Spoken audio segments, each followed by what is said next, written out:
SwayamPrabha. Digital India. Educated India.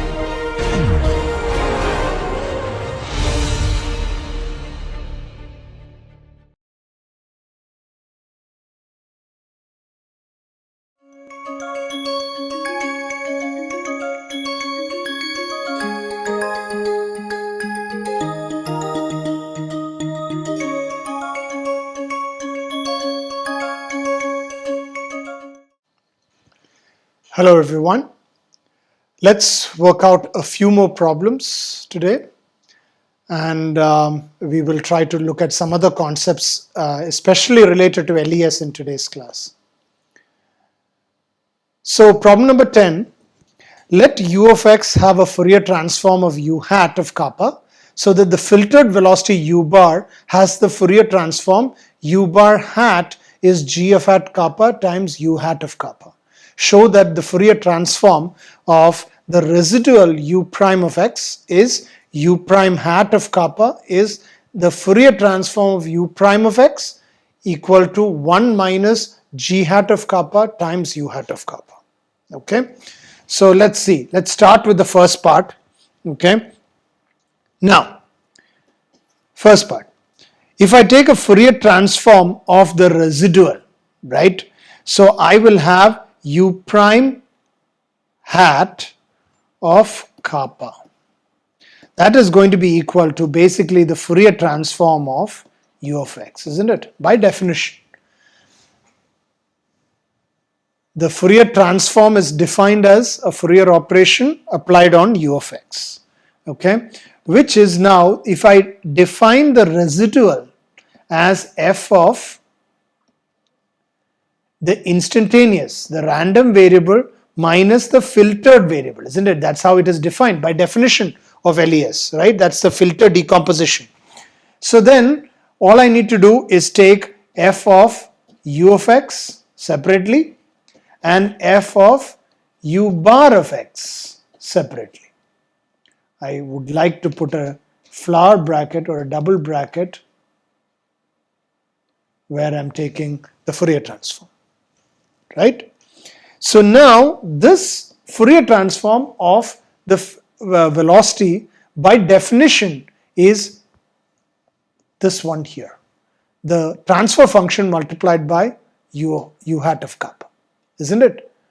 So here this essentially just becomes u hat of kappa because that's the Fourier transform of u of x minus here what happens is the Fourier transform of the filtered, okay, the Fourier transform of the filtered, that becomes g hat of kappa times u hat of kappa, isn't it? Here that is what is given here. G hat of kappa times u hat of kappa. Because remember, this essentially is u filtered hat of kappa, which is what this is, u filtered hat of kappa. I'm taking the Fourier transform first. I get it in Fourier space, but it's a filtered Fourier transform. Okay, so that essentially becomes g hat of kappa times u hat of kappa. And then from here, all I need to do is factor out a u hat of kappa. Then I have 1 minus g hat of kappa times u hat of kappa. Hence proved. That is the residual. Isn't it? That should be the first part. Yes. Now we need to take the filtered residual. Okay, so the filtered residual would be, so this is the second part of the question, and filtered residual is u prime bar filtered and then hat of that, a kappa is essentially, what is it? It is g hat of kappa times u filtered of kappa. Isn't it? It's a Fourier space, right? So that is g hat of kappa times u prime. I'm sorry, it is u prime hat of kappa, which is what we just found. Okay, what is this? What you're doing is you are essentially taking the filtered residual in Fourier space. you're taking the filtered residual in Fourier space, or you're taking the filtered residual value and considering it in Fourier space, or you are taking the residual value in Fourier space and filtering it. That is what both are the same, and that is what we are doing here. Whether you take a filtering of the physical space variable and then take the Fourier transform, or whether you take the Fourier transform and then filter it, both are the same. So here what I'm doing is I'm taking g hat of kappa times u hat prime of kappa. Now u hat prime of kappa we just found out, so that would be g hat of kappa times 1 minus g hat of kappa times u hat of kappa. Hence proved, isn't it? Isn't that what we had to prove? Yes. There you go. That's the filtered residual. Now let's do a doubly filtered operation. Okay, so this is the third part. The third part is the doubly filtered variable u double bar of x. Okay, so u double bar of kappa u hat is the Fourier transform of the double filtered variable, which is g hat squared times u hat of kappa. So that's also relatively straightforward. So you have to think of it as, if you take u double filtered and hat of kappa, that would be equal to, okay, you are essentially filtering it twice. So it would be the same as g hat of kappa times u one time filtered of kappa, isn't it? And this right here is g hat of kappa squared times u hat of kappa, hence proved. Okay, remember the doubly filtered, if this filter is equal to u doubly filtered of x plus u prime filtered of x. Okay, just like u filtered is equal to ux plus u prime of x, u filtered is equal to u doubly filtered, I'm sorry, I wrote it the other way around, u of x is equal to u filtered plus u prime. So just like that, u filtered is u doubly filtered plus u prime filtered residual. So there you go. You have now proven all the three parts. I hope that is clear.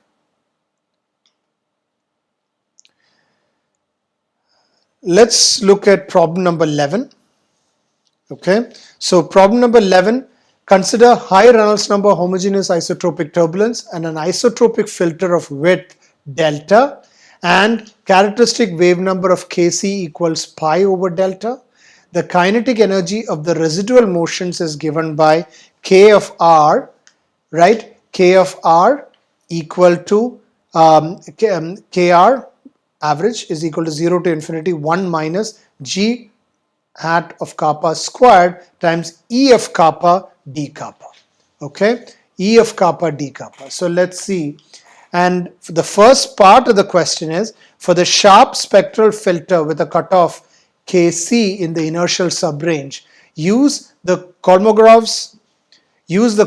spectrum to obtain the estimate for the fraction of energy in the residual motions, which is Kr over K is 3/2 C, K kappa C times L to the negative 2/3, where the length scale is L is equal to K to the 3/2 over epsilon.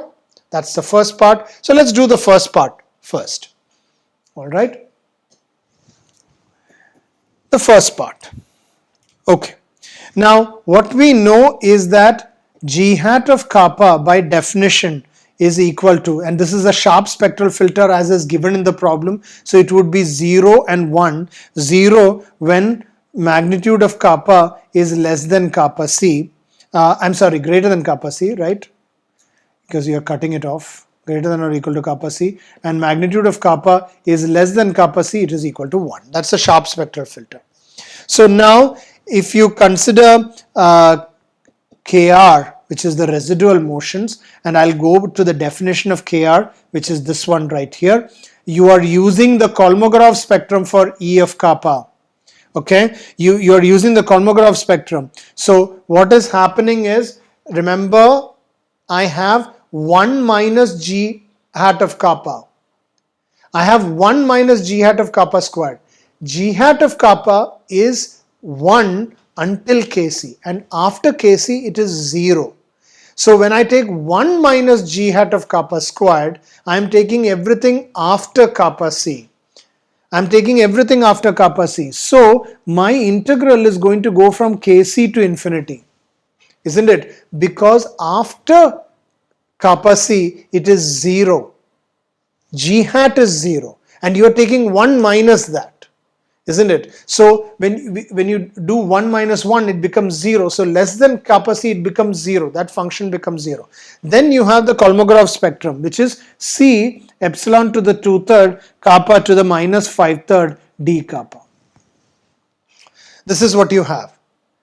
Now if you just integrate it, what you are going to get is, you only just need to integrate kappa to the minus 5/3. If you integrate it, you will get minus 5/3 plus 1 divided by minus 5/3 plus 1.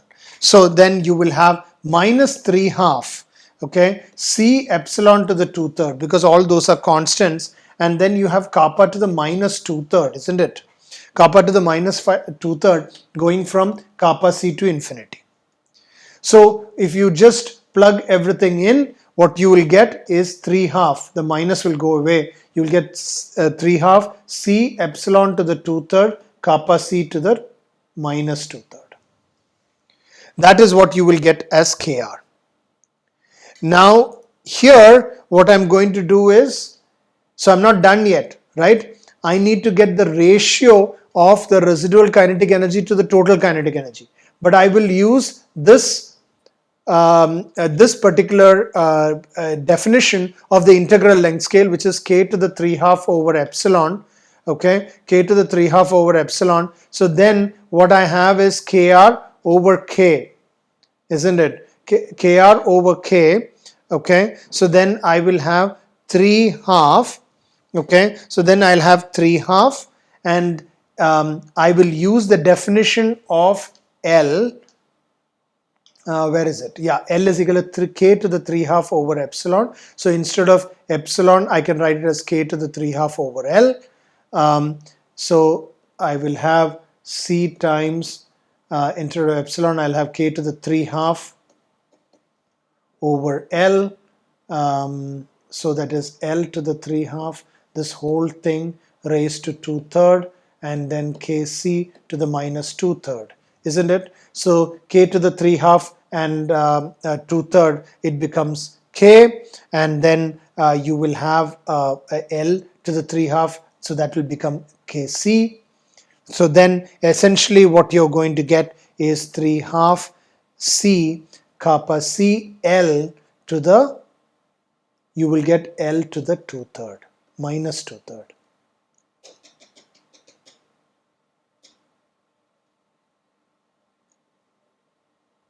Kappa C L to the minus 2/3, isn't it? I am using that K. Okay, so this is what I do. This is Kr. Okay, and this is Kr over K, because there is going to be a K from here. There's going to be a K from here, which I bring it to the denominator on the left hand side. Then I have L to the minus 1 from here. L to the minus 1, L to the minus 1 from there raised to 2/3 becomes L to the negative 2/3, and that goes in here. And there you go. I think I have proven it, right? That is what I had to prove. 3/2 C kappa C L to the negative 2/3, and that's what I have. So that's your first part. Let's look at what the second part is. Show that 80% of the energy is resolved, as in Kr over K is 0.2, if kappa C is chosen by this. Okay, let's see how to work that out. So the second part, okay, is I want to see now KR over K, as I had proved it earlier, is 3/2 C kappa C L to the minus 2/3. Now what I know is this is equal to 0.2 because KR over K is 0.2, only 20% is unresolved, right? So now if this is 0.2, C is 1.5, according to the Kolmogorov spectrum, it's a universal value. And then if I plug all that in, okay, I will get KCL, okay, to the minus 2/3 is 0.2 times 2 divided by 3 times 1.5. Okay, so then if I solve for this, I get KCL approximately equal to 38, hence proved.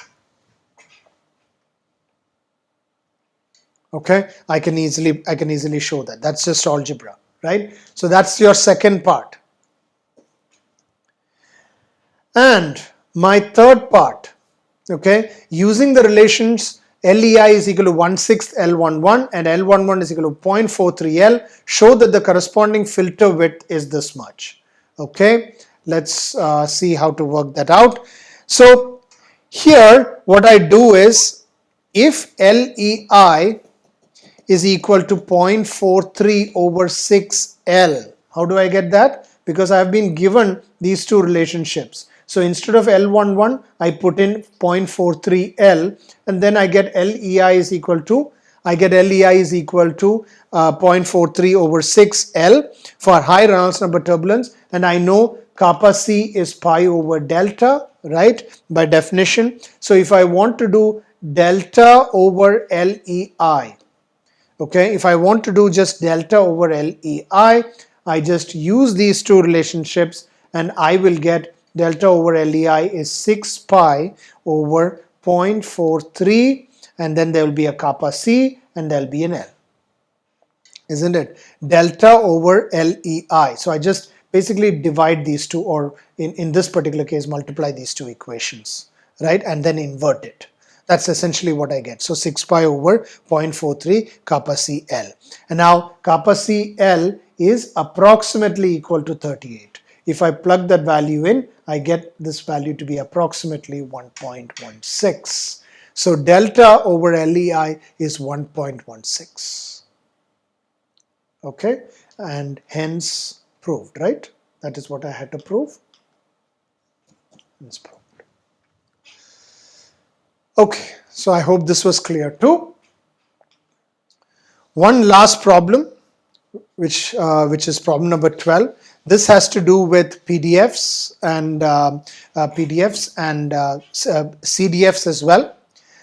For the exponential distribution given by this, okay, so f of v is 1 over lambda exponential minus v over lambda if v is greater than or equal to 0 and is 0 otherwise, show that is the normalization condition satisfied. Okay, the normalization condition is basically integral minus infinity to infinity. This is part 1. No? F of v dv is equal to 1. We have to prove that. Okay, so all you need to do is substitute. Okay, so you will have 0 to infinity, right, 1 over lambda, because it is going to be 0 to infinity, because that is all the exponential function is defined as, exponential distribution is defined as. So that is exponential of minus v over lambda, okay, dv of course. And what do you get here? If I want to make a substitution, t is equal to minus v over lambda, then this integral just becomes, it flips, it becomes minus infinity to 0 and it becomes exponential of t dt.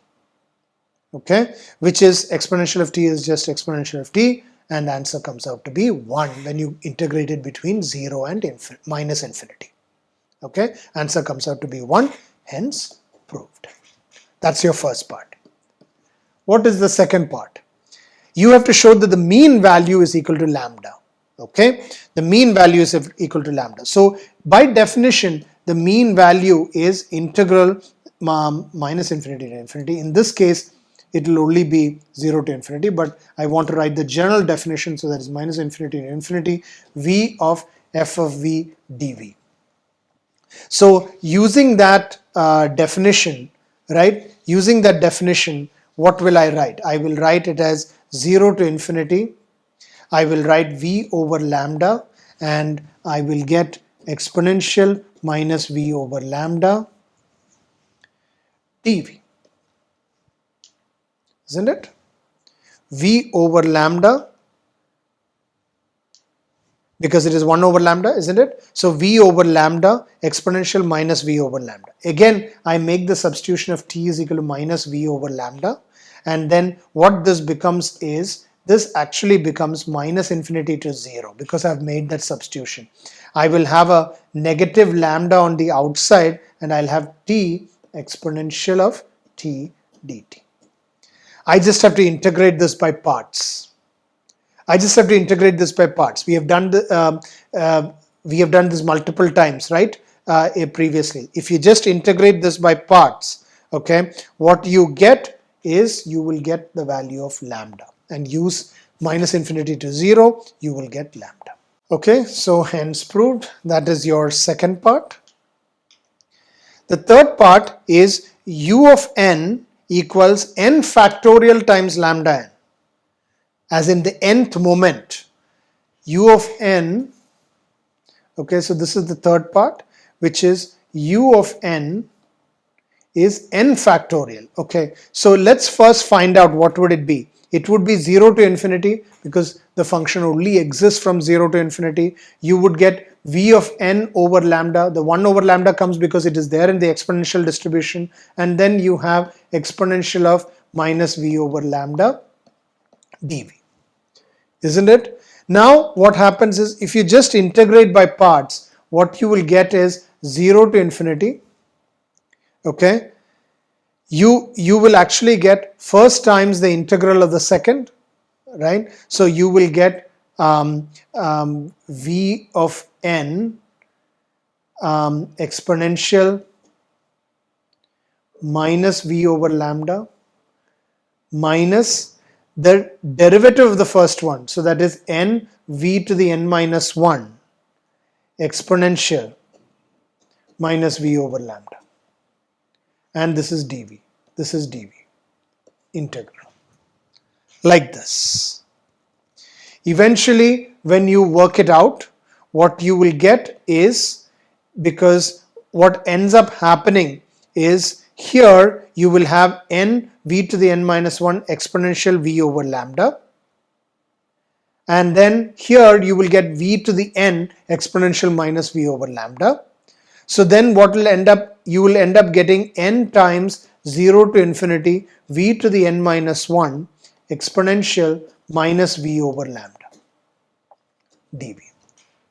This is what you end up getting, which is the same as u n times lambda times the n minus 1th moment. So you keep going, and you will have n times lambda times, n times n minus 1, isn't it? Look at where I'm going here. I have n factorial times lambda.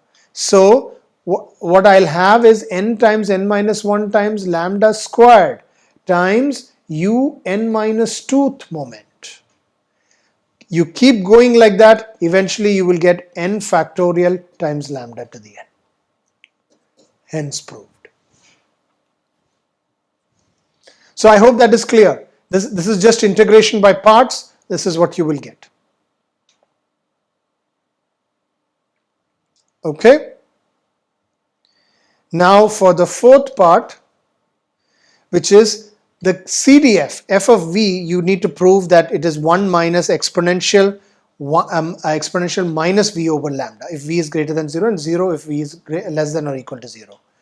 Okay, let's see. Remember, this is the fourth part. The PDF is the derivative of the CDF, isn't it? So if you use the previous equation and just integrate it, what am I integrating? I'm just integrating this. if I just integrate this, what I'll get is f of v. If I just integrate, f of v would be integral f of v, isn't it? From 0 to v.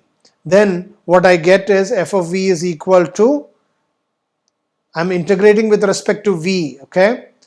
It is not minus infinity to infinity, because minus infinity into infinity would be the normalization condition. You're integrating from 0 to v. So you would get 0 and 1 minus exponential minus v over lambda. Okay, when v is less than 0 and when v is greater than or equal to 0. That's what you end up getting for the cumulative distribution function. All I'm doing is I am using equation 2 in the first equation that was shown. Okay, equation 20 here. All I'm doing is using that and then equating it in there. Fifth part. What is the fifth part? The probability of u greater than or equal to a lambda is e to the minus a. All right. Let's see how to work that out. So what you need to do is, if you find out if you want to find out the probability, okay, so the probability by definition is the probability of v less than b greater than or equal to a is essentially f of b minus f of a. So if you want to find out the probability of a of lambda less than or equal to v less than infinity, then that is f of infinity minus f of a lambda. That's it. And f of infinity is basically the probability of all the values being less than infinity, which is 1, and 1 minus f of a lambda. So 1 minus f of a lambda. So all I need to do is use the equation for f of v right here, and then it becomes 1 minus exponential minus a lambda divided by lambda, isn't it? Like this. So then the lambda and lambda get cancelled, and what I end up getting is the minus and the minus become plus, and I end up getting exponential of minus a. Hence proved. So I hope that was clear. So the 5 parts, this was a relatively simple problem, exponential distribution. I did not do the integration by parts here because I am assuming you can do that on your own. So I skipped that step, but I showed you what the final answer is. You just have to integrate it by parts and you will get those answers in the previous questions, previous subparts of this question. Okay, so that is the end of this entire class, and I hope you found the turbulence class very helpful.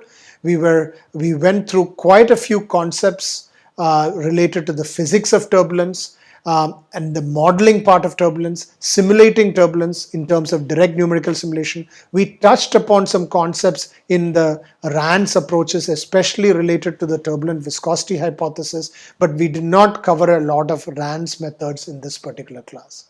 But what we have done is we have looked at concepts related to scales, residuals, energy cascade, Kolmogorov scales, the energy demarcation length scales, how the energy is being distributed, and we then went on to the simulation and the modeling part. So we touched upon the DNS and the LES part and not the RANS.